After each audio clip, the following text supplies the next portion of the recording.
Saudara, sepanjang tahun ini Rumah Sakit Umum Zubir Mahmud Idiraya, Kabupaten Aceh Timur, belum pernah menangani kasus flu burung. Meski demikian, pihaknya mengimbau kepada masyarakat untuk tetap waspada dengan tidak bersentuhan langsung jika ada hewan yang mati, serta segera dikubur tanpa bersentuhan secara langsung.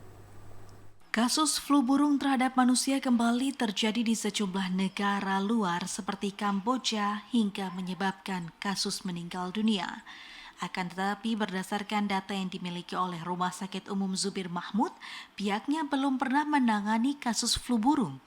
Kabid Pelayanan dan Penunjang Medis RSUD Zubir Mahmud, Dr. Yusmar Diati, mengatakan meskipun demikian pihaknya tetap waspada dan mengantisipasi kasus ini dengan cara menyiapkan berbagai fasilitas, tenaga medis, hingga alat pelindung diri bagi petugas guna menangani kasus yang sempat masuk ke Indonesia pada tahun 2008 silam.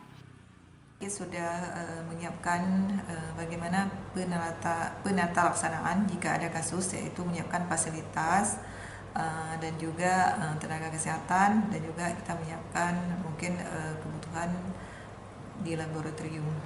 Ia juga mengimbau kepada masyarakat jika ada hewan ternak mati segera mungkin disterilkan dan dikuburkan tanpa bersentuhan langsung, yakni menggunakan sarung tangan.